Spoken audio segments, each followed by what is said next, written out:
सदाशिवसमारम्भां शङ्कराचार्यमध्यमाम् अस्मदाचार्यपर्यन्तां वन्दे गुरुपरम्पराम्।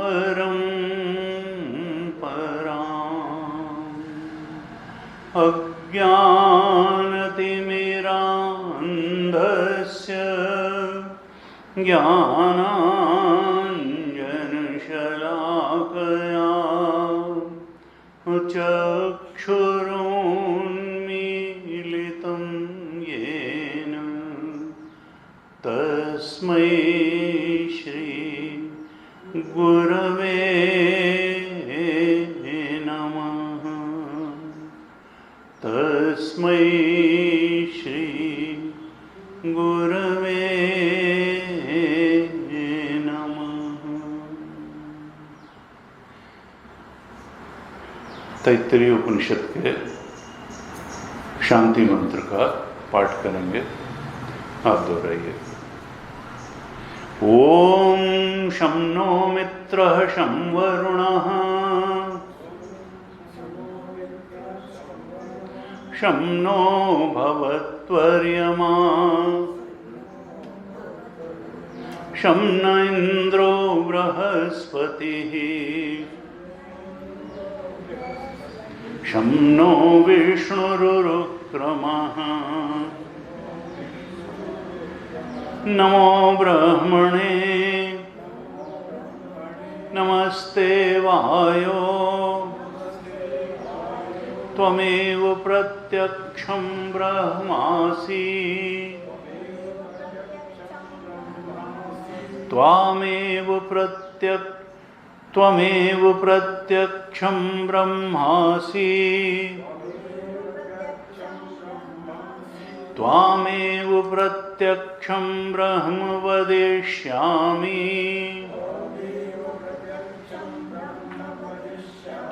ऋतं वदिष्यामि सत्यं वदिष्यामि तन्मामवतु। तद्वक्तारम् अवतु अवतु माम् अवतु वक्तारम्। ओम शांतिः शांतिः शांतिः।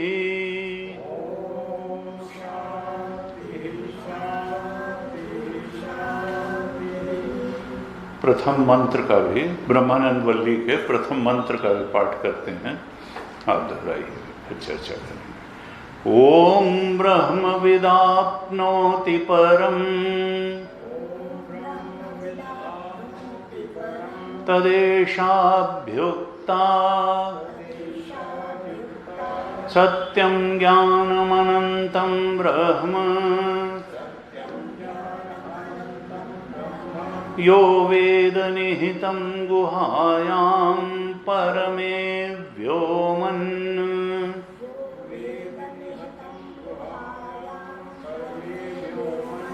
सोष्णुते सर्वान् कामान् सः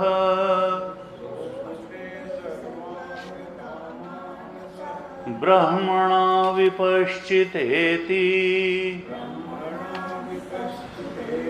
तस्माद्वा एतस्मादात्मन आकाशः सम्भूतः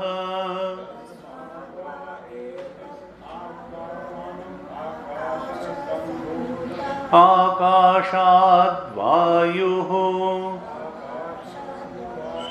वायोरग्निः अग्नेरापः अद्भ्यः पृथिवी पृथिव्या ओषधयः ओषधीभ्यो अन्नम् अन्नात् पुरुषः स वा एष पुरुषोन्नरसमयः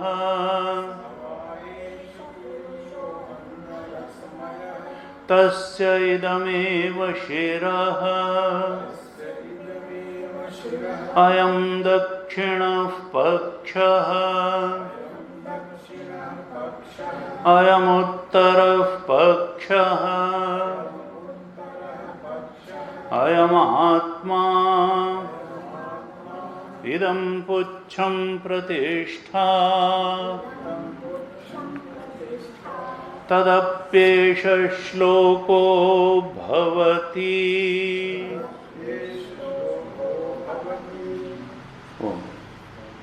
चतुर्थ अनुवाक का भी पाठ कर लेते हैं। चतुर्थ अनुवाक और पंचम अनुवाक का, ये गीता प्रेस की पुस्तक में 121 पेज पे है चतुर्थ अनुवाक।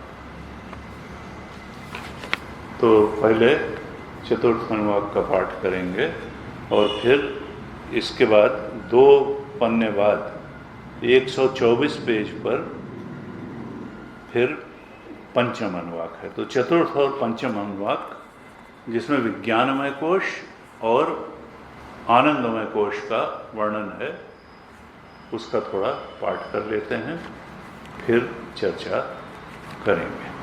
आप दोहराइएगा। पेज 121 गीता प्रेस की किताब। यतो वाचो निवर्तन्ते अप्राप्य मनसा सह आनंदं ब्रह्मणो विद्वान् न बिभेति कदाचनेति तस्यैष एव शारीर आत्मा यः पूर्वस्य तस्माद्वा एतस्मान्मनोमयात्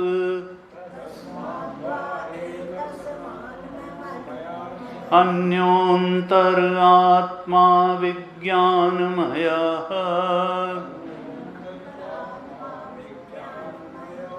तेनैष पूर्णः स वा एष पुरुषविद एव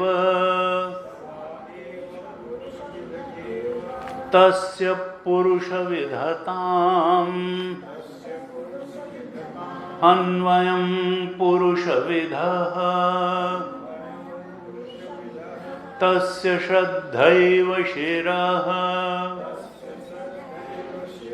ऋतं दक्षिणमुत्तरं दक्षिणः पक्षः सत्यमुत्तरः पक्षः योगात्मा महापुच्छं प्रतिष्ठा तदप्येष श्लोको भवति। पंचम अनुवाक का पाठ करेंगे। विज्ञानम यज्ञम तनुते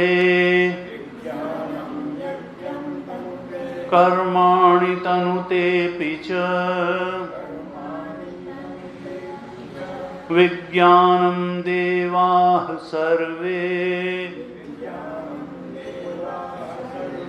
ब्रह्मज्येष्ठमुपासते विज्ञानं ब्रह्म चेद्वेद तस्माच्चेन्न प्रमाद्यति शरीरे पाप्मनो हित्वा सर्वान् कामान् समश्नुत इति तस्यैष एव शारीर आत्मा यः पूर्वस्य तस्माद्वा एतस्माद्विज्ञानमयात्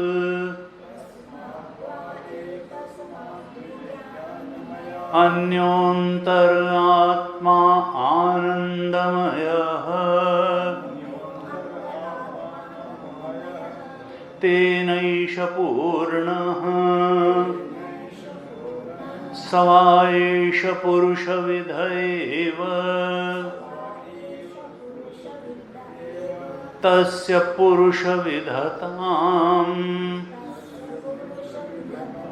अन्वयं पुरुषविदः तस्य प्रियमेव शिरः मोदो दक्षिणः पक्षः प्रमोद उत्तरः पक्षः आनन्दात्मा ब्रह्मपुच्छं प्रतिष्ठा तदप्येष श्लोको भवति तदप्येष श्लोको भवति।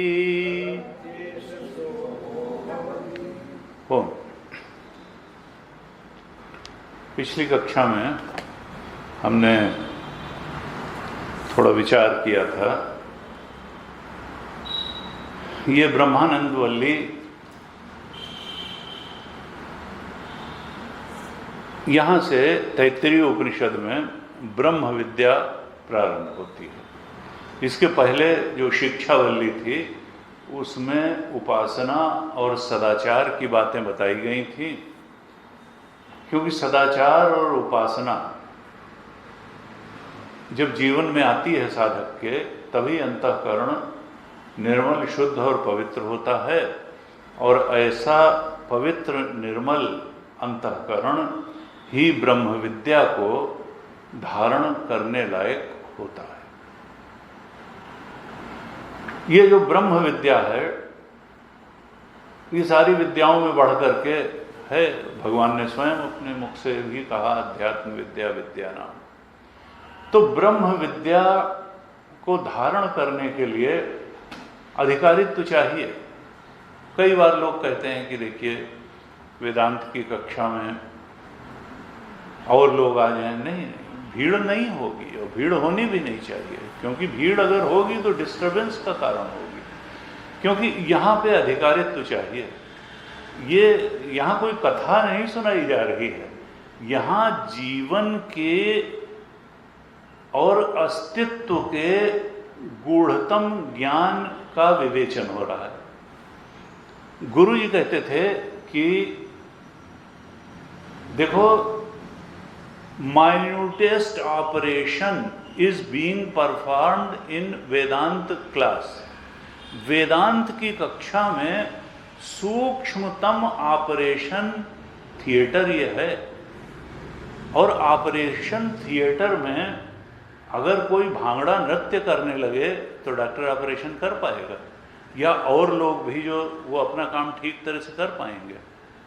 तो कई बार यही हो जाता है कि ऐसे लोग चले आते हैं कि जो अधिकारी नहीं हैं वेदांत श्रवण के, और वो फिर उठेंगे, बैठेंगे, जाएंगे। यही मान लिया कि अभी हमें 1-2 दिन पहले ही अनुभव हुआ, एक व्यक्ति केवल हमारे स्क्रीन पर थे, और वो जो है सुनने के अलावा हर काम कर रहे थे, श्रवण के अलावा हर काम कर रहे थे। तो और एक आफत हो गई प्रवचन देना, क्योंकि जैसे आप लोग बैठे हैं, इसकी जो है मान लिया हाल में एक व्यक्ति बैठा हो और वो कभी दाहिने दरवाजे से जाए और सीधे से आ जाए, फिर उठे 1 मिनट बैठे, फिर बाएं दरवाजे से जाए और फिर आ जाए, फिर शीर्षासन करके खड़ा हो जाए, फिर सर्वांगासन करके दिखा दे, फिर अखबार पढ़ना शुरू कर दे, फिर दाहिने दरवाजे से जाए, फिर सामने से। तो अब ऐसी स्थिति में अब आंख बंद करके तो प्रवचन किया नहीं जाता, क्योंकि अब सामने ये नहीं, लोग क्या कहें। तो कितना कष्टकारी होता है जब कोई अनधिकारी व्यक्ति आ जाता है प्रवचन सुनने के लिए, और तो ये और लोग अगर हों और कोई ऐसा करे तो उनके श्रवण में भी बाधा होगी, वक्ता के वक्तृत्व में भी बाधा होती है ऐसे व्यक्ति के। तो इसलिए जो लोग ये कहते हैं कि नहीं बहुत लोग होने चाहिए, और ये नहीं, बहुत नहीं होने चाहिए। शंकराचार्य जी के आसपास 4 शिष्य बैठे दिखते हैं हमेशा, तोटकाचार्य, सुरेश्वराचार्य, पद्मपादाचार्य। तो ये जो है बहुत अच्छी तरह समझ लेना है कि जो वेदांत का ज्ञान है ये अनधिकारी के लिए नहीं है, इसके लिए तो अधिकारित्व चाहिए। It is not for masses, it is for classes. जिसने थोड़ा अधिकारित्व ग्रहण कर लिया है वही वेदांत ज्ञान को ग्रहण कर सकता है, वही। और वेदांत के ऋषियों ने कहा कि जो पूछे नहीं उसको मत बताइए, जो श्रद्धापूर्वक न पूछे उसको नहीं बताना चाहिए। वेदांत का गुरु पॉपुलैरिटी मॉन्गर नहीं होता, न भिक्षा में दक्षिणा उसको चाहिए, न पॉपुलैरिटी चाहिए। वो तो सत्य का बोध उसको खुद प्राप्त होना चाहिए, और वो जो इच्छुक अधिकारी है उसको सत्य को प्रत्यायित करने में समर्थ होना चाहिए। तो अब इसमें अगर कोई अधिकारी नहीं है और आपने जबरदस्ती उसको जो है ज्ञान देना शुरू किया, तो इससे विद्या का भी अपमान होगा, वक्ता का भी अपमान होगा। और अगर कोई ठीक से नहीं सुनता है तो आप तो गए उसका कल्याण करने, और नामापराध कहते हैं। शास्त्र का अपमान करना, वेदांत के वक्ता का अपमान करना, अगर आप ठीक तरह से नहीं सुनते हैं तो वो पता चला पाप का भागी हो गया। आप तो गए थे वेदांत श्रवण करा के उसका कल्याण करने, और आपने उसको पाप का भागी बना दिया। इसलिए गुरु को भी ध्यान रखना चाहिए कि अनधिकारी को ज्ञान नहीं देना चाहिए। तो वेदांत के ऋषियों ने कहा यह वेदांत विद्या इतनी पवित्र विद्या है कि जो पूछे उसको बताइए, और जितना पूछे उसको बताइए, क्योंकि जो पूछे नहीं पूछ रहा है बताएंगे तो और ग्रहण नहीं होगा तो फिर अपना भी समय नष्ट कर रहे हैं, उसका भी समय नष्ट कर रहे हैं। ये कोई मनोरंजन के लिए तो है नहीं वेदांत का ज्ञान। और बड़े स्पष्ट रूप से कहा ऋषियों ने कि अधिकारित्व है क्या। कहा अर्थी समर्थी विद्वान शास्त्रेण अपर्युदस्तः। ये है वेदांत का अधिकारी। भगवान शंकराचार्य ने विवेक चूड़ामणि बताया कि ये अगर है तो समझो अधिकारी है, तो उसको सुनाने का कोई फायदा है और वो सुन पाएगा, और नहीं तो जबरदस्ती किसी को सुनाएंगे तो फिर वो झगड़ा ही करने लगे कि हम जैसे जी रहे हैं वो ठीक है, हमको बहुत ज़्यादा गहरे सत्य को बताने की ज़रूरत नहीं है, हम जानते हैं कि सत्य क्या है, हर ही आदमी जानता है अपने दायरे में। तो शास्त्र क्या कहता है कि वेदांत का अधिकारी कौन है, किसको यह ज्ञान सुनाना चाहिए और किसको यह ज्ञान ग्रहण होगा। तो कहा अर्थी समर्थी विद्वान शास्त्रेण अपर्युदस्ता। पहली चीज तो यह है अर्थी, वो इच्छुक होना चाहिए। जिसकी इच्छा ही नहीं है उसको नहीं सुनाना चाहिए। ये नहीं कि इधर से गए उधर से गए एक बार पढ़ ले, वो उस तरह के लोगों को नहीं सुनाना चाहिए। अर्थी अगर है तो ही आप उसको सुनाइए, तो कोई मतलब भी है, नहीं तो कोई मतलब नहीं। और समर्थी, वो योग्य भी हो सुनने का। अब योग्यता से मतलब क्या है, साधन चतुष्टय संपन्न, जिसके अंदर शास्त्र में श्रद्धा है, गुरु में श्रद्धा है, उसके वचनों में श्रद्धा है, तो श्रद्धावान लभते ज्ञानम। तत्पर है, जिसमें थोड़ा ईगरनेस है। और ईगरनेस किसमें होगी, जो संसार में ही अभी सुख है ऐसी मान्यता के साथ जी रहा है, वो वेदांत का श्रवण करने लायक नहीं है। क्योंकि वो तो एक प्रकार से कहेगा कि नहीं संसार में तो साहब बहुत सुख है और संसार सत्य भी है। तो जो सच्चिदानंद रूप संसार को ही माने बैठा है, वो ब्रह्म सच्चिदानंद स्वरूप है, इस बात को कभी नहीं सुनेगा। और थोड़ा थोड़ा समझ में भी आएगी तो नकारेगा भी कि हम नहीं समझ पाए, अपने आप को धोखा देगा। क्योंकि आदमी अपना सबसे बड़ा दुश्मन स्वयं है। एक संत है, उन्होंने कहा कि देखो, कोई अगर तुम्हारे साथ बुराई करता है तो तुमको उसके साथ बुराई करने की कोई जरूरत नहीं, बदला लेने की कोई जरूरत नहीं है। क्योंकि मनुष्य की बुद्धि ऐसी उल्टी है कि यहाँ हर अज्ञानी मनुष्य ने अपने आप से ही बदला लेने का बहुत अच्छा इंतजाम करके रखा हुआ है। तुमको अलग से कोई अपना समय उससे बदला लेने में नष्ट करने की जरूरत नहीं है। उसका जो स्वभाव है दूसरों को कष्ट पहुंचाने का, सत्य को स्वीकार न करने का, अविद्या में ही जीते चले जाने का, वेदांत श्रवण का अवसर मिलने पर भी श्रवण न करने का, तो वो समझो अपना दुश्मन खुद है। एक अवेलेबिलिटी है, एक अपॉर्चुनिटी। जन्म जन्म के पुण्य कहते हैं परिपाक होते हैं, तब वेदांत श्रवण का अवसर मिलता है। ऐसा अवसर प्राप्त होने पर भी अगर कोई श्रवण नहीं करता और इस बात का क्रेज रखे कि हम देखो सुनते नहीं हैं तो इसका मतलब आपसे मूर्ख इस धरती पर कोई नहीं है, परमात्मा की कृपा आपको प्राप्त नहीं है। थोड़ा पूर्व जन्म के पुण्यों का परिपाक हुआ था तो ऐसा अवसर मिला, लेकिन आपने अपनी मूर्खता से उस अवसर को खो दिया। आप अपने आत्मा के स्वरूप के बारे में जान सकते थे, सत्य के स्वरूप के बारे में जान सकते थे, लेकिन आपने स्वयं ही अपने पैर पे कुल्हाड़ी मार ली। तो कौन अधिकारी है, कहा अर्थी, पहले तो इच्छुक हो और फिर समर्थी, योग्य हो, यानी थोड़ा वैराग्य हो, श्रद्धा हो, थोड़ा इंद्रिय संयम हो, थोड़ा तितिक्षा हो कि नहीं भी समझ में आ रहा है तो आते रहें, और ये हो कि भाई आगे जो नहीं समझ में आ रहा है वो आ जाएगा। थोड़ा चित्त की एकाग्रता हो, बहुत ही चंचल चित्त होगा तो वो फिर कहेगा कि यहाँ बैठे हुए भी नहीं सुनेगा, यहाँ बैठे हुए।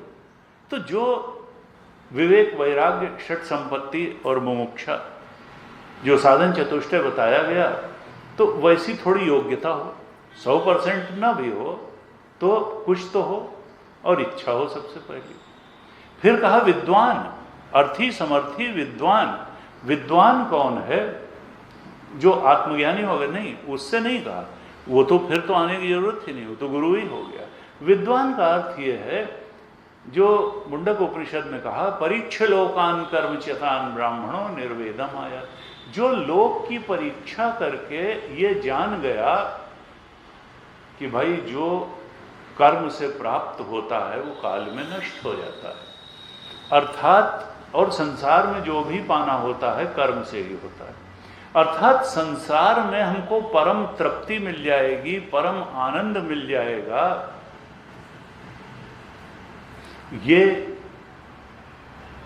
समझ गया कि इस संसार में वो शाश्वत आनंद, वो शाश्वत तृप्ति, वो शाश्वत सत्य हमको नहीं मिलने वाला है जिसकी हमको तलाश है जन्म जन्मांतर से। और तद विज्ञानार्थम स गुरुमेवाभिगच्छेत समित पाणि श्रोत्रियम ब्रह्मनिष्ठम।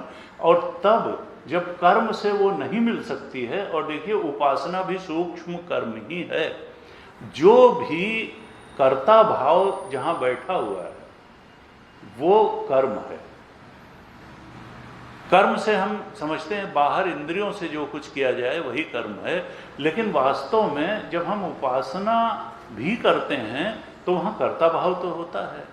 हम भक्त हैं, वो भगवान है, तो कर्ता भाव में रहते हुए जो कुछ भी किया जाता है वो उपासना रूपी सूक्ष्म कर्म हो या बाहर सत्कर्म हो, निष्काम कर्म हो, तो वेदांत कहता है देखो उससे तुमको ब्रह्म ज्ञान नहीं होगा, आत्मज्ञान नहीं होगा।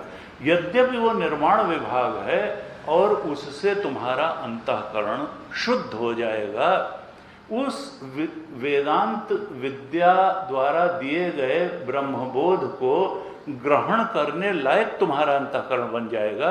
इसलिए वो बड़े महत्वपूर्ण स्टेप हैं। इसीलिए शिक्षावल्ली में उपासना और सदाचार का निरूपण किया गया कि उसके बाद ब्रह्म विद्या आती है। तो अर्थी समर्थी विद्वान, ऐसा विद्वान होना चाहिए जो थोड़ा संसार के स्वरूप को समझ गया कि ये शरीर भी आने जाने वाला है। तुम कितना भी धन इकट्ठा कर लोगे, तो बृहदारण्यक में कहा अमृतत्वस्य तु नाशास्ति वित्तेन। अमृत तत्व, अमृत आत्मा धन से नहीं प्राप्त होगा। और कहा न वित्तेन तर्पणीयो मनुष्य, कठोर। वो वित्त जो है वो कभी संतुष्ट नहीं करेगा। क्या फिर जब कर्म से और उपासना से वो नहीं मिलना है तो किससे मिलेगा? कहा वो मिलेगा ज्ञान से। ज्ञान विहीनम सर्वमतेन भजति न मुक्तिम जन्म शतेन। और मुक्ति का स्वरूप क्या बताया है कि मुक्तिर हित्वा अन्यथा रूपम स्वरूपेण व्यवस्थिति। ये अन्यथा रूप क्या हैं? ये हैं हमारे पंचकोश, हमारा अन्नमय कोश, प्राणमय कोश, मनोमय कोश, विज्ञानमय कोश और आनंदमय कोश। ये अन्यथा रूप हैं। इनमें मय बुद्धि करना यही अविद्या है, यही अज्ञान है जिसका निवारण होना है। और ये अविद्या का निवारण ज्ञान विद्या से ही होगा। इस अज्ञान का निवारण ज्ञान से ही होगा। तो अविद्या क्या है? अब अविद्या को बहुत तरह से शास्त्रों में बताया गया, हम कभी अलग से इस पर चर्चा करेंगे। अविद्या एक है कि अनेक है, उसके विभाजन किए जा सकते हैं या नहीं किए जा सकते हैं, इस पर बड़ी चर्चा है शास्त्र। तो अभी शार्ट में हम ये समझ लें कि अविद्या का मतलब है आत्मा का अज्ञान। किसकी अविद्या? हमने पहले भी चर्चा की कि यहाँ अज्ञान एक टेक्निकल बात है। संसार के किसी विषय के अज्ञान को ब्रह्म विद्या अज्ञान नहीं कह रही है, बल्कि आत्मा के सच्चे स्वरूप के अज्ञान को ही यहाँ अज्ञान कहा जा रहा है। और ज्ञान से ये अज्ञान मिटेगा, उसी ज्ञान की चर्चा यहाँ होनी है। अन्यथा रूप ये पंचकोश हैं, और स्वरूपेण व्यवस्थिति, अपना रूप क्या है, वो जो ब्रह्म तत्व है वही अपना रूप है, जो इन पंचकोशों का अधिष्ठान है। हमारी जने कितने जीवन बीत गए, लेकिन हम इन पंचकोशों से मैं बुद्धि न हटा पाए। पुनर्जन्म पुनर्मरणम, जन्म क्या है और मृत्यु क्या है? मृत्यु अन्नमय कोश का यहीं छूट जाना, और बाकी जो 4 कोश हैं और उनका अधिष्ठान ब्रह्म तत्व तो है ही, उनका वासना की पूर्ति के लिए अगले शरीर का निर्माण कर लेना, वो जन्म है। वासना के भोग के लिए अगले शरीर का निर्माण कर लेना, यही जन्म है। वो जो वासना पुंज है, क्योंकि यहां हम आए क्यों हैं? अपनी वासनाओं का भोग करने के लिए आए हैं। और वासनाएं एक भी होती हैं और अलग अलग भी होती हैं। कुछ लोग जन्म से ही बहुत सात्विक वासनाओं वाले दिखते हैं, कुछ लोग रजोगुणी वासनाओं वाले दिखते हैं, कुछ लोग तमोगुणी वाले दिखते हैं, बिल्कुल ही अकर्मण्य। तो वासनाओं में काफी कुछ तो साम्य होता है। ऐसा दिखाई पड़ता है कि वासना जन्य कामनाएं कुछ तो एक जैसी, और ऋषियों ने तो उनको 3 में ही समझ दिया, पुत्रेषण, वित्तेषण, लोकेषण, कि मनुष्य मात्र या कहें प्राणी मात्र का झुकाव संतान उत्पत्ति की तरफ होगा। हमारी अगली जनरेशन आए, उसके लिए विवाह पद्धति से पत्नी प्राप्त हो, या एनिमल्स में तो सीजन के हिसाब से अपना गर्भधारण हो जाता है। तो पुत्रेषण, और फिर मनुष्य ने एक चीज बना ली, वित्त। बाकी 84 लाख योनियों में बिना पैसे के ही सबकी जिंदगी चल रही है और बढ़िया चल रही है। खाली आदमी ने पैसा नाम की एक चीज बना ली और उसको लगता है कि पैसा से ही जिंदगी चलती है, पैसा नहीं होगा तो जिंदगी नहीं। बाकी सारी 84 लाख योनियों की पूरा जीवन चक्र जने कब से, साइंस के हिसाब से देखें तो मनुष्य तो बहुत बाद से इस धरती पर आया, और वो लोग तो हमसे बहुत पहले से हैं, पौधे भी हो। तो लेकिन कहा कि देखो, पुत्रेषण, वित्तेषण और लोकेषण। अब लोकेषण भी मनुष्य ने ही की बुद्धि ने एक चीज बना ली कि हम बड़े पद पे पहुंच जाएं, मिनिस्टर बन जाएं। हालांकि पशुओं में भी थोड़ा तो देखा जाता है। लोकेषण न कहें तो वो समझता है कि शेर की भाई इस वाले क्लान के हम हेड बन जाएं तो पुराने वाले को लड़ करके मार दें, तो फिर इतनी टेरिटरी हमारी हो जाए, तो जो इसमें अभी तक राज्य कर रहा था उसको मार दें। तो कुछ तो लोकेषणा वहाँ भी देखी जाती है। और वित्तेषणा नहीं चाहते हैं तो कम से कम ये जो है भाई यहाँ पे ज़्यादा अच्छा जो है वो मिल रहा है, शिकार जो है, तो सिंह चाहता है अच्छा इलाका हमें मिल जाए तो दूसरे शहर से लड़े, तो उनके लिए वही वित्त है। तो पुत्रेषण, वित्तेषण, लोकेषण। तो प्राणी मात्र के अंदर कुछ वासनाएं, कामनाएं तो एक जैसी देखी जाती हैं, लेकिन फिर भी मनुष्य योनि में जो आया है उसमें सदाचार का पालन करते हुए जीवन बिताना, दान करते हुए जीवन बिताना, दैवी सद्गुणों का पालन करते हुए उनमें निष्ठा रखते हुए जीवन बिताना, सत्संग करते हुए जीवन बिताना, सात्विक जीवन बिताना, बहुत अंतर देखा जाता है। यद्यपि मूल बात वो होते हुए भी बहुत अंतर देखा जाता है। और यहीं पर लगता है कि भाई हाँ, पूर्व जन्म के कर्म यहाँ बचपन से ही प्रभावी दिखाई देते हैं। और कुछ तो अंतर होता है कि कोई सत्संग में आ जाता है, कोई पिक्चर आ जाता है, कोई कहीं जाता है, कोई किसी ढंग से जाता है। तो कहा देखो, वेदांत के लिए तो जो अधिकारी है वो है अर्थी समर्थी विद्वान शास्त्रेण अपर्युदस्त। अर्थी हो, इच्छुक हो, उसी को सुनाइए, नहीं तो न उसको कोई पल्ले पड़ेगा और डिस्टर्ब और होगा, वो भी डिस्टर्ब होगा, आपको भी डिस्टर्ब करेगा। तो इच्छुक अर्थी होने और समर्थी योग्यता भी होनी चाहिए। और विद्वान अर्थात उसको थोड़ा सा ये मालूम रहना चाहिए कि भाई संसार हमको वो देने में समर्थ नहीं है जो हमको चाहिए, वो आनंद देने में संसार समर्थ नहीं है। और ऋषियों ने तो, वेदांत ने तो ये भी कह दिया कि देखो अनात्म रमण हमेशा दुख का कारण ही होगा, और आत्मा के अलावा जो है सब अनात्म है, और उसमें रमण करके सुख की खोज करना ये अज्ञान के अलावा कुछ नहीं है। अर्थात हम सोचें कि पुत्रेषणा की पूर्ति करके सुख मिल जाएगा, वित्तेषणा की पूर्ति करके सुख मिल जाएगा, या लोकेषणा की पूर्ति करके सुख मिल जाएगा, तो ये मिलने ही वाला नहीं है, क्योंकि अनात्म न तो उसकी कोई सत्ता है, न चित्ता है, और न वहाँ आनंद है। सच्चिदानंद तो ब्रह्म का स्वरूप है, आत्मा का स्वरूप है, ब्रह्म का स्वरूप है। तो जिसका जो सत्य ही नहीं है, जिसके स्वरूप में आनंद ही नहीं है, जो चेतन नहीं है, उसमें कहाँ से आनंद ले? वहाँ तो आनंद प्रतीति भले हो सकती है आनंद की, आनंद मिलेगा नहीं।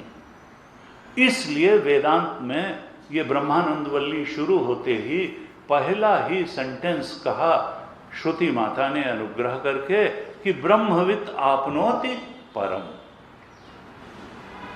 ब्रह्म को जानने से ही जो सबसे बड़ी बात है, और शायद कहा जाए कि जो एकमात्र बात है, बाकी कोई बात ही नहीं है, असल में वो सब मिथ्या है। इस शरीर के रहते सारे संबंध हैं, इस शरीर के रहते सारी उपलब्धियां हैं, एक सेकंड में चला जाएगा, और 70-80 साल कब निकल जाते हैं कुछ पता नहीं लगता है, सब यहीं धरा रह जाएगा। लेकिन हम ऐसे जिंदा रहते हैं जैसे हम हमेशा रहेंगे। कहा नहीं, वो तुम्हारा बहुत ही क्षणिक देह द्वारा क्षणिक उपलब्धियां हैं, असल में तो ब्रह्मवित् आपनोति परम। नर्तन सम नहीं कौनु देही जीव चराचर जाचत जेही, स्वर्ग नर्क अपवर्ग निसेनी, ज्ञान विराग भगति शुभ देनी। इस देह में अगर ज्ञान भक्ति और वैराग्य नहीं प्राप्त किया, खाली पुत्रेषणा वित्तेषणा लोकेषणा की पूर्ति में ही जीवन चला गया, तो इस मनुष्य जीवन का उपयोग हुआ नहीं। तुलसीदास जी ने कहा, और वेदांत की ही बात उन्होंने कही कि नर्तन भव बारिधि कहूं बेरो, सन्मुख मरुत अनुग्रह मेरो, कर्णधार सद्गुरु दृढ़नावा, दुर्लभ साज सुलभ करि पावा, जो न तरे भव सागर नर समाज अस पाए, सो कृत निंदक मंद मति आत्माहन गति जाए। ऐसा बढ़िया शरीर, मनुष्य शरीर, जिसमें विवेक जागृत है, जहाँ सद्गुरु भी उपलब्ध है, जहाँ शास्त्र भी उपलब्ध है, जहाँ साधना कर सकने डिस्क्रिमिनेशन का विवेक भी उपलब्ध है, ऐसा बढ़िया शरीर और माहौल पा करके भी अगर हमने आत्मबोध नहीं प्राप्त किया, इस आत्मा को परमात्मा के रूप में, ब्रह्म के रूप में नहीं पहचाना, तो मनुष्य जीवन जो है नष्ट कर दिया। कहा मानो हमने आत्महत्या कर ली। नर्तन पाए विषय मन देही, पलट सुधा ते सठ बिस लेही। कहा मनुष्य शरीर पा करके भी केवल संसार के भोगों में ही अगर रमण करते रहे, तो समझो सुधा छोड़ करके तुमने विष का पान कर लिया। अमृत आत्मा को भी पा सकते थे, उसके बजाय तुम संसार के भोग जो कि तुम्हें अतृप्त ही रखेंगे, जो माया रूप हैं, जो मरीचिका के जल के समान हैं, वह विषय विष के समान है। उनमें ही अगर तुमने तृप्ति खोजी तो मिलने वाली है नहीं। कहा देखो कैसे जाने ब्रह्म स्वरूप को। तो इसी के लिए है ब्रह्मविद। बड़ी मजे की बात है, यहां कुछ करना नहीं है। वेदांत, कुछ लोग जो वेदांत को ठीक से नहीं समझते हैं, अखंडानंद महाराज कहते थे अखबारी वेदांत, जो अखबार से पढ़ करके वेदांत जानते हैं। साहब हमको भी कई बार कहते हैं स्पीकिंग ट्री, साहब क्या आया उसमें, स्पीकिंग ट्री वो फलाने ने लिखा, अरे बोगस है। स्पीकिंग ट्री से ही अगर पढ़ करके वेदांत आ जाता तो लोग जिंदगी भर जो है वो एड़ी न रगड़ते रहते। इसको अखंडानंद महाराज कहते थे अखबारी वेदांत। तो अखबारी वेदांत पढ़ने से किसी को ना आज तक आत्मबोध हुआ, ना ब्रह्मबोध हुआ। ब्रह्मविद, उसको जानने का तरीका क्या है, और जानने से ही हो जाएगा। कुछ लोग कहते हैं कि साहब श्रवण तो बहुत कर लिया, अब कुछ करना है। श्रवण तो 10 साल से, अरे तुमने श्रवण ही तो नहीं किया ठीक से, श्रवण नहीं किया। जब तक बोध न हो तब तक श्रवण करते रहो, ये टेक्निकल शब्द है। जब तक आत्मबोध न हो, ब्रह्मबोध न हो, तब तक श्रवण करो। बोध पर्यंत श्रवण श्रवण श्रवण। तो जानना, जानत तुम्हें हुई जाई। अज्ञान का निवारण जानने से ही होगा। न जानने की जो बात है वो जानने से ही दूर होगी। विद और आपनोति, उसको जान लेना ही, उसको आपनोति का मतलब पाना, जान लेना ही पा लेना है। और वो कैसी चीज है, कहा उससे बड़ी कोई चीज नहीं है, परम है वो। अब एक एक चीज को बताते हैं। तो ब्रह्म का स्वरूप लक्षण बताया, सत्यम ज्ञानम अनंतम ब्रह्म, वही सत है, सत स्वरूप है, और वही ज्ञान स्वरूप है, और वो अनंत स्वरूप है। ये 3 शब्द क्यों कहे, हमने पहले चर्चा की थी इस पर। सद ब्रह्म, ज्ञान ब्रह्म और अनंत ब्रह्म, 3 शब्द कहे। तो देखिए वेदांत में सत्य की परिभाषा है त्रिकालेति तिष्ठति इति सत्यम, जो तीनों कालों में एक रस रहे वही, उसी को सत्य कहते हैं। और इस परिभाषा पर हम संसार की किसी भी चीज को जब तौलते हैं तो देखते हैं कोई चीज हमको मिलती ही नहीं है जो तीनों कालों में एक जैसे। ये शरीर था, पहले बच्चे का था, फिर ऐसा हुआ, फिर ये, फिर नहीं रह जाएगा। तीनों कालों में एक जैसा। ये हाल पहले नहीं था, फिर ऐसा रहा, फिर बार बार रिपेयर होती है, फिर एक दिन तो जाएगा। कोई चीज ऐसी नहीं मिलती जो, यहां तक कि हमारी भावनाएं अंदर सूक्ष्म में भी जब चलते हैं तो भावनाएं भी एक जैसी नहीं रहती, बुद्धि के विचार एक जैसे नहीं रहते, निश्चय हमारे एक जैसे नहीं रहते, हमारा चिंतन एक जैसा नहीं रहता, कुछ भी एक जैसा नहीं रहता।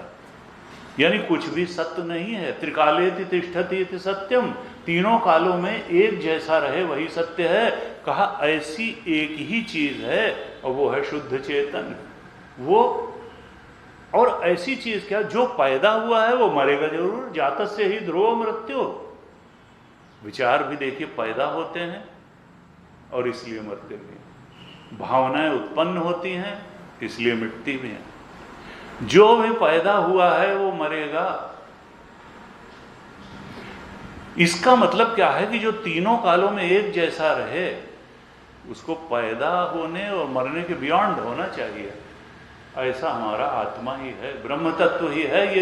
ये कभी पैदा नहीं हुआ और कभी मरेगा भी नहीं, यानी विकारी नहीं होता।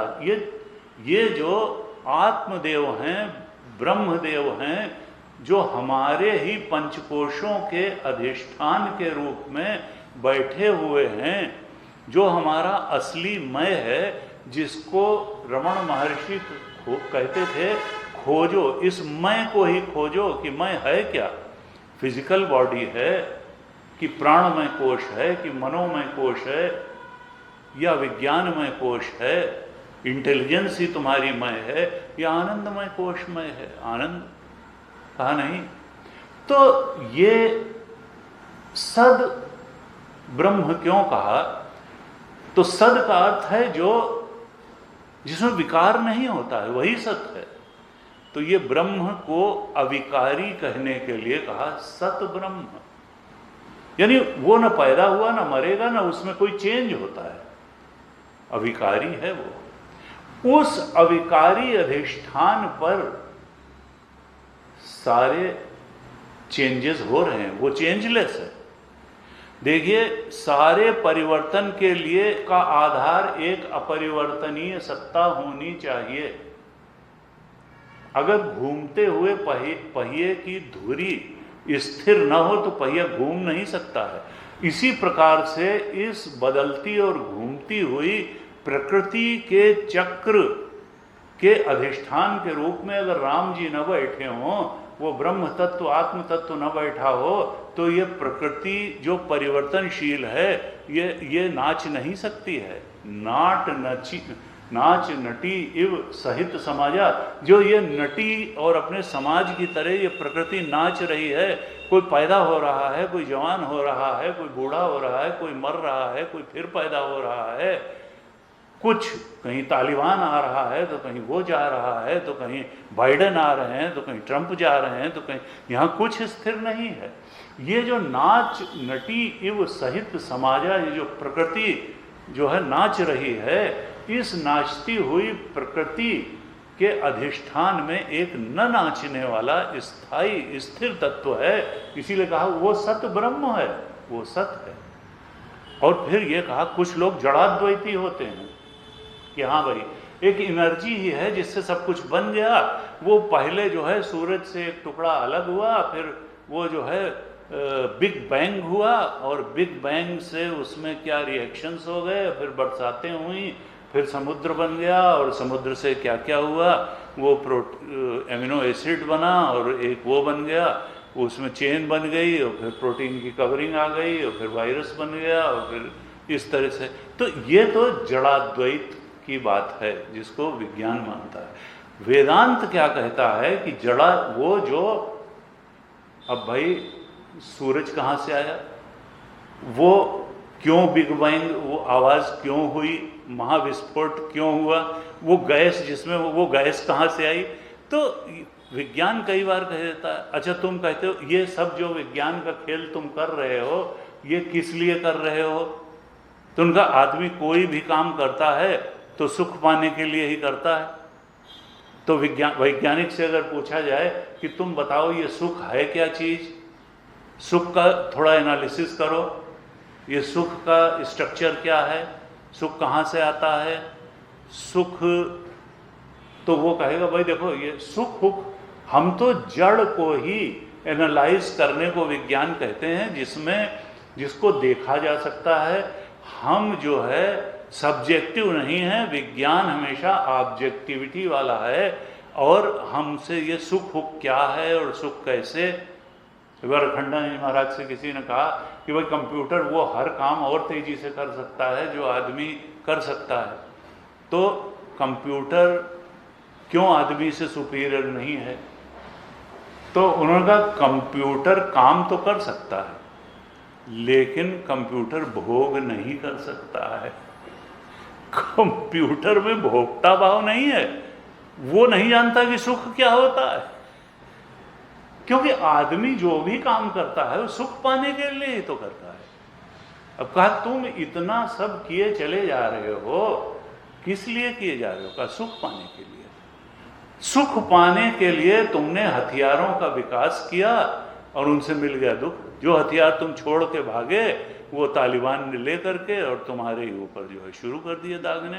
तो ये पता नहीं, कहा देखो ये सत्य का स्वरूप क्या है। इसीलिए कहा, गुरुदेव कहते थे बहिर्मुखी होने से सत्य नहीं मिलेगा, अंतर्मुखी होने से मिलेगा। दिलमा खोज दिलहि दिल खोजो, यहीं रही मारा माँ। हमारे सारे संतों ने कहा कि अंदर जाने से सत्य मिलेगा, बाहर ढूंढने से सत्य नहीं मिलेगा। और किसको मिलेगा? जिसका अंतःकरण अत्यंत निर्मल शुद्ध पवित्र होगा, जो सत्कर्म निष्काम कर्म और उपासना के द्वारा जिसने अपने अंतःकरण को निर्मल, तो निर्मल मन जन सो मोहि पावा, मोह कपट छल छिद्र न भावा। मनक्रम वचन छाण चतुराई, भजत कृपा करी हैं रघुराई। भगवत कृपा आवश्यक है तो वो भजन से मिलेगी। तो यहां पर कहा सत्यम ज्ञानम अनंतम ब्रह्म। तो सत्यम क्यों कहा लक्षण कि हम जब ये देखिए खोजने के लिए है। गुरुदेव कहते थे देखो उस परम सत्ता ब्रह्म तत्व के आगे गिड़गिड़ाओ मत, अपनी वासनाएं पूरी करने के लिए, अर्थ और काम की पूर्ति के लिए गिड़गिड़ाओ मत, खोजो। ये कहता है कि it is a search for truth, Vedanta is nothing but a search for truth. परम सत्य की खोज की विद्या है ब्रह्म विद्या या वेदांत। तो एक बात तो सोच लो कि सत्य और कुछ नहीं है चेतन के बाहर, यानी न कारण शरीर सत्य है, न सूक्ष्म शरीर सत्य है, न स्थूल शरीर सत्य है, न इसके बाहर जगत में जो कुछ है फिजिकल वर्ल्ड में वो सत्य है, क्योंकि सब में विकार होता है। कारण शरीर का मतलब वासना पुंज, अभी हम मान लें तो वासनाएं भी बदलती हैं। दुर्वासनाएं सत्संग से सद्वासनाएं बन जाती हैं, तमोगुणी वासनाएं रजोगुणी बन जाती हैं, रजोगुणी सतोगुणी बन जाती हैं, त्रिगुणातीत तक भी जा सकते हैं। तो कोई भी चीज ऐसी नहीं है जो विकारी न हो सिवा ब्रह्म तत्व आत्म तत्व के। तो कहा कि सत ब्रह्म, और फिर कहा ज्ञानम ब्रह्म। तो ज्ञान क्या है? ज्ञान क्यों कहा? क्योंकि जड़ाद्वैत भी व्यक्ति कल्पना कर सकता है कि नहीं एक एनर्जी थी और उसी से सारी चीजें बन गई, और ये नहीं, जड़ाद्वैत नहीं। तुलसीदास यह चिद विलास जग, बूझत बूझत बूझे साधो कही न जाए का कहिए, देखत यह रचना विचित्र। कहा देखो ये चिद विलास है, ये जड़ विलास नहीं है। ये एनर्जी के डिफरेंट कॉम्बिनेशंस और परम्यूटेशन कॉम्बिनेशन से नहीं बनी है दुनिया। ये यहाँ सत्य क्या है? वो सत्य जड़ नहीं है। केवल सत्य कहने से ये हो सकता था कि ब्रह्म तत्व सत्य तो है, अविकारी तो है, लेकिन वो जड़ है। कहा नहीं, वो चेतन है, वो चेतन है, वो ज्ञान स्वरूप है, वो ज्ञानात्मक सत्ता है, चेतन सत्ता है, सत्यम ज्ञानम है। तो जड़ता के निवारण के लिए ज्ञानम कहा। अब अनंतम एक और शब्द कहने की क्या जरूरत थी उसके स्वरूप लक्षण में? तो कहा कि देखो हम जितनी चीजों का ज्ञान हमको है वो सब उत्पत्ति और नाश वाली हैं, और हमारे अंदर एक ज्ञाता बैठा हुआ है। हम उस ज्ञाता को जानते हैं, इस मोबाइल को भी जान रहा है, इस माइक को भी जान रहा है, कमरे को भी जान रहा है, गाड़ी को भी जान रहा है, जो लोग बैठे हैं उनको भी जान रहा है। तो हमारा जो ज्ञान का तरीका है वो क्या है? ज्ञाता, ज्ञ और ज्ञान। हम कौन हैं? हम हैं ज्ञाता, और जानी जाने वाली चीज है ज्ञ, और उसका हो रहा है हमको ज्ञान। हम ज्ञान का यही स्वरूप जानते हैं कि ज्ञाता है, ज्ञ है और ज्ञान, ज्ञाता ज्ञ ज्ञान। इसी त्रिपुटी को में ही हमारा सारा ज्ञान सिमटा है।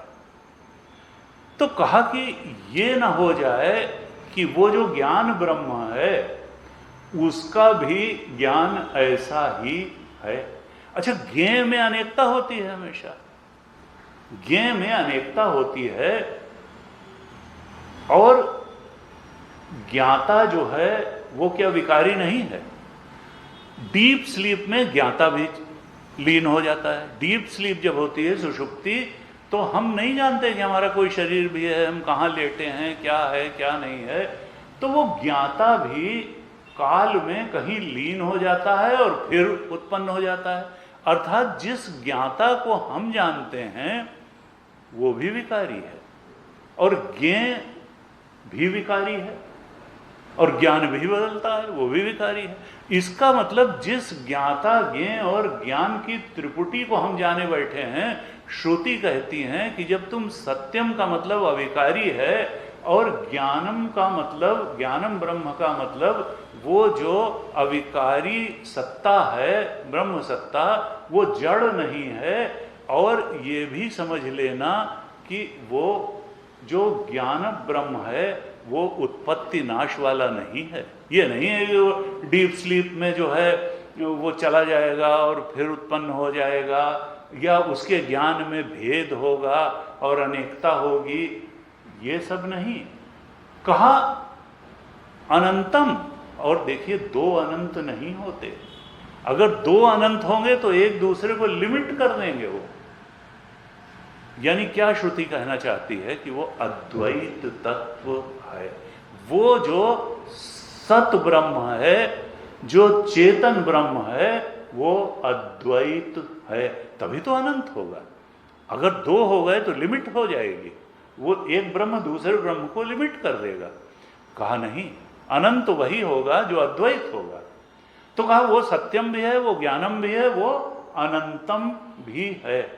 इससे श्रुति ने क्या कहा कि जो सत्य है, जो ब्रह्म तत्व है, अभी बताएंगे, जो पंचकोशों का अधिष्ठान है, जो हमारा अपना आपा है, जो चेतन बनकर के हमारे अंदर ही मैं करके स्फुरित हो रहा है, लेकिन जिसको 5 कोशों से तादाद में हो जाने के कारण हमने पंच कोश के रूप में अपने को समझ रखा है, और जो हम नहीं है, जो उसका अधिष्ठान है, जो पंचकोशातीत है, वो वही सत्य है। उसी से इन पंचकोशों को सत्ता मिल रही है, इनकी अपनी कोई सत्ता नहीं है। ये जो शरीर जिंदा जिंदा सा लगता है, पंचकोश जीवित जीवित से लगते हैं, वो चेतन ज्ञान स्वरूप ब्रह्म से चेतना इस अन्नमय कोश तक आई है, इसलिए ये चेतन चेतन लग रहा है। वो उस ज्ञानात्मक सत्ता से इन 5 कोशों में चेतना यह उधार की ली हुई है। वास्तविक चेतना उस ब्रह्म तत्व इन 5 कोशों के अधिष्ठान की है, वास्तविक सत्ता भी उसी की है। ये 5 कोश अगर सत्ता मान लगते हैं तो उसकी सत्ता से, ये चेतन मान लगते हैं तो उसकी सत्ता से, और वो कैसा है? वो अनंत है, अर्थात अद्वैत है। और अगर वो अद्वैत है तो इसका मतलब उसके अलावा जो कुछ भी है वो मिथ्या है, प्रतीति हो रही है वह कहीं नहीं। इसीलिए विवर्तवाद। वेदांत कहता है कि उस ब्रह्म के अलावा जो भी है वो अज्ञानी की जीव की दृष्टि में ही है, वो वास्तव में तो है ही नहीं, वो विवर्त है। वो उस ब्रह्म तत्व पर सुपर इम्पोजिशन है, वो रज्जु सर्पवत है, अधिष्ठान ब्रह्म ही है। अनंत अगर वो है तो इसका मतलब अज्ञान के रहते ही ये शरीर हमको सत्य प्रतीत हो रहा है, 5 कोश हमको सत्य प्रतीत हो रहे हैं, और दुनिया भी हमको सत्य प्रतीत हो रही है। न दुनिया सत्य है, न 5 कोश सत्य हैं, सत्य तो ब्रह्म है। सत्यम ज्ञानम अनंतम ब्रह्म, ये तो विवर्त है। तो फिर यह है किस लिए? कहा देखो, ये जो वासना है, वासना की पूर्ति के लिए ही ये पंचकोश हैं, और वासना की पूर्ति के लिए ही ये संसार है। ये सब वासना का ही जंजाल है, और ये जंजाल जब तक कारण शरीर, आनंदमय कोश, वासनाएं नष्ट नहीं होंगी ज्ञान से, तब तक ये जंजाल बना रहेगा। तब तक संसार भी सच्चा लगता रहेगा, इसकी आवश्यकता भी रहेगी, शरीर पे शरीर हम धारण करते रहेंगे, 5 कोशों में मैं बुद्धि भी बनी रहेगी। इसलिए इन 5 कोशों की असत्ता को समझना, इन 5 कोशों की जड़ता को समझना, इन 5 कोशों की दुख रूपता को समझना, संसार की दुख रूपता, क्योंकि आनंद तो ब्रह्म का धर्म है। सत्यम ज्ञानम अनंतम ब्रह्म, अभी आनंदमय कोश भी आएगा, जो ब्लिसफुल पर्सनालिटी हमारी है, आनंदमय कोश, उसका अधिष्ठान जो ब्रह्म तत्व है, आनंद तो वहीं से आता है। उस परम आनंद की प्राप्ति के अभाव में हम आनंदमय कोश के आनंद से ही काम चलाते हैं, और वो बार बार लगता है मिला और फिर नहीं मिला सा हो जाता है। तो कहा देखो, ये जो तुम्हारी वासनाएं हैं यही इस सारी सृष्टि के जंजाल का कारण है। और वासना पुंज को ही गुरुदेव बार बार गीता कमेंट्री में एक नाम देते हैं, अविद्या। अविद्या कहो, आनंदमय कोश कहो, वासना पुंज कहो, बात एक है। और अधिष्ठान के ज्ञान से यह अध्यास रूप है। अध्यास का मतलब जो है नहीं लेकिन जो दिखाई देता है, अनुभव में आता है, व्यावहारिक सत्ता। और ये जाएगी कैसे? कहा ये ज्ञान से जाएगी। अब 5 कोश में जो पहले कोश का वर्णन किया, अन्नमय कोश का, वो एक पक्षी के रूप में उसका वर्णन किया। तैत्तिरीय उपनिषद, तित्तिर पक्षी, तित्तिर पक्षी, उसका एक सिर है, एक दाहिना पंख है, एक बायां पंख है, और एक बीच में का भाग है, और एक पूंछ है जो प्रतिष्ठा रडर की तरह से। तो अब ये 5 कोशों में श्रुति माता ने कृपा करके एक तित्तिर पक्षी के रूप में कल्पना करते हुए 5 कोशों के अंग बताए कि सिर क्या है, दाहिना पक्ष क्या है, बायां पंख क्या है, और उसका मध्य भाग क्या है, आत्मा क्या है, और उसकी प्रतिष्ठा पूंछ क्या है।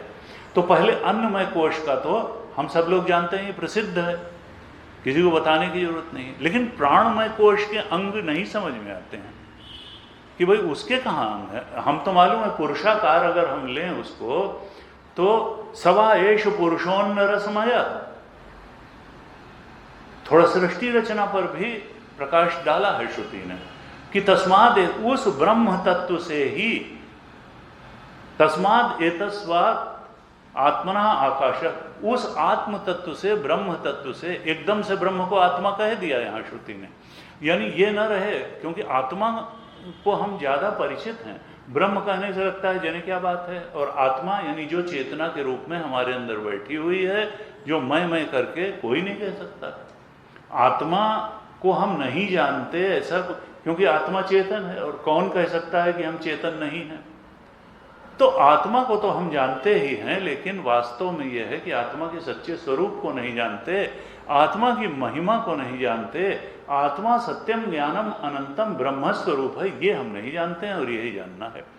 ये जानते ही अज्ञान का नाश होगा, नहीं तो ये तो हम जानते ही हैं कि हम चेतन हैं। कहते हैं तस्माद व एतस्माद आत्मना आकाश संभूता, इसी आत्मा से आकाश की उत्पत्ति हुई, आकाश से वायु की, वायु से अग्नि की, अग्नि से जल की, जल से पृथ्वी की, और पृथ्वी से सारी वनस्पतियां औषधया उत्पन्न हुई।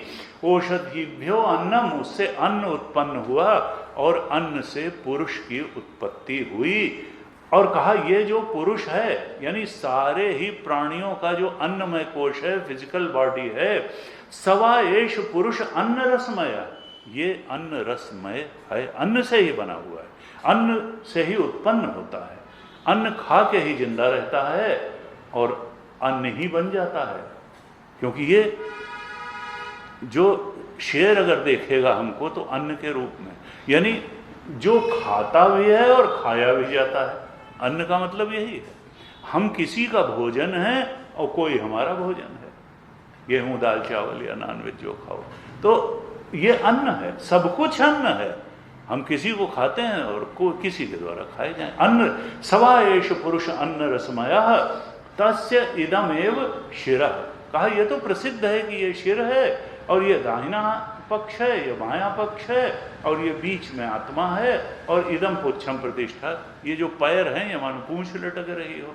तो अन्नमय कोश में तो ये हो गया, और प्राणमय कोश में फिर इसको आगे बढ़ाते हुए श्रुति माता ने प्राणमय कोश का जो वर्णन किया, वहां पर कहा कि प्राणमय कोश में जो पंच प्राण हैं, उस रूप में इसको कहा अन्योंतर आत्मा प्राणमय है। ये जो अन्न रसमय पुरुष है, इसके अंतर जो आत्मा है ये प्राणमय आत्मा है। देखिए, हम लोग बातचीत में कोश कोश कहते हैं, लेकिन श्रुति ने कहीं कोश शब्द नहीं कहा है, वो आत्मा ही कह रही है। क्यों आत्मा? क्यों? क्योंकि हमारी मय बुद्धि उसमें बैठी है, इसमें मय बुद्धि बैठी है कि ये शरीर में हूँ, प्राणमय में भी मैं, तो कहते प्राणमय आत्मा। ये जो अन्योंतर आत्मा प्राणमय तेनैष पूर्णा, ये जो अन्नमय कोश है ये प्राणमय से बिल्कुल भरा पूरा है, यानी वो भी पुरुषाकार में ही है। सवा येष पुरुष विदेव तस्य पुरुष विधताम, वो अन्नमय के अंदर है, अंतरंग है और बिल्कुल पुरुषाकार है। और तस्य प्राण एव शिरा, तो प्राण अपान व्यान उदान समान ये पंच प्राण, तो उनको कह दिया तस्य प्राण एव शिरा, जो प्राण है वो उसका सिर है। व्यानो दक्षिण पक्ष, व्यान दाहिना है, अपान उत्तर पक्ष, आकाश आत्मा, आकाश का मतलब समान, यहाँ बीच में समान वायु होती है। और कहा पृथ्वी पुच्छम प्रतिष्ठा, पृथ्वी जो है उसकी प्रतिष्ठा है, क्योंकि वो न हो तो हम गिर जाएं, उदान वायु हमको उड़ा ले जाए या गुरुत्वाकर्षण से हम गिर जाएं। तो कहा पृथ्वी पुच्छम प्रतिष्ठा। इस तरह से ये सारे ही कोश, जो मनोमय है वो भी प्राणमय से अंतरंग है, वो भी पुरुषाकार बताया, वहाँ एक एक वेद को बता दिया उसका, और अथर्वांगिरस को उसकी प्रतिष्ठा बता दिया, विज्ञानमय को बता दिया, विज्ञान में कहा कि श्रद्धा उसका सिर है, ऋत दक्षिण पक्ष और सत्यम उत्तर पक्ष, योग आत्मा और महत्पुच्छम प्रतिष्ठा। ऐसे ही आनंदमय के भी बता दिया, तस्य प्रियमेव शिरा, कहा आनंदमय का जो प्रिय है वो उसका सिर है। मोदो दक्षिण पक्ष, मोद उसका दक्षिण पक्ष है, प्रमोद उत्तर पक्ष है, आनंद आत्मा, आनंद उसकी आत्मा है, और ब्रह्म पुच्छम प्रतिष्ठा। देखिए अंत में पांचवा कोश जो आनंदमय कोश है, कहा आनंद उसकी आत्मा है, और उसकी अधिष्ठान कौन है, और चीजों में अलग अलग बताया। महत यानी भक्ति को विज्ञानमय कोश का अधिष्ठान बताया, यहां बताया ब्रह्म पुच्छम प्रतिष्ठा, उसके बाद कोई कोश नहीं है, उसका जो अधिष्ठान है वो ब्रह्म तत्व है, वही हम हैं। वो सत्यम ज्ञानम अनंतम ब्रह्म, ब्रह्म जो आनंदमय कोश है उसका भी अधिष्ठान है। तो ये एक प्रकार का रूपक, देखिए जो काल्पनिक चीज है, आविद्यक चीज है, उसका अंग प्रत्यंग कायदे से हो नहीं सकता, उसमें क्या अंदर और बाहर और क्या सिर और क्या दायां, काल्पनिक वस्तु में क्या भाग विभाग बताना हो तो कल्पना की चीज है। लेकिन श्रुति माता कृपा करके ये विभाग कर रही हैं अंगों का, अंदर बाहर का, जिससे कि इस रूपक के माध्यम से, इस टेक्निक के माध्यम से हम एक एक कोश में मय बुद्धि छोड़ते हुए अंत में जो अंतरतम कोश है, आनंदमय कोश, उसके भी अंतरंग, उसकी भी प्रतिष्ठा जो ब्रह्म तत्व है, उसको अपने स्वरूप के रूप में जान सकें। इसलिए ये सारा रूपक बनाया हुआ है। ये छठे पांचवें अनुवाक तक ये कोशों का वर्णन है, और फिर छठे अनुवाक से ब्रह्म तत्व का वर्णन श्रुति माता करने वाली है। यही हमने पिछली बार जब कक्षा कर रहे थे छठे अनुवाक पर ही थे। ब्रह्म तत्व बड़ा है, बहुत लंबा भाष्य भी छठे अनुवाक पर लिखा है भगवान शंकराचार्य ने, हम उस पर क्रमशः चर्चा करेंगे। आगे ओम पूर्णमदः पूर्णमिदं पूर्णात् पूर्णमुदच्यते पूर्णस्य पूर्णमादाय पूर्णमेवावशिष्यते। ओम शांति शांति शांति। हरि ओम। श्री गुरुभ्यो नमः। हरि ओम।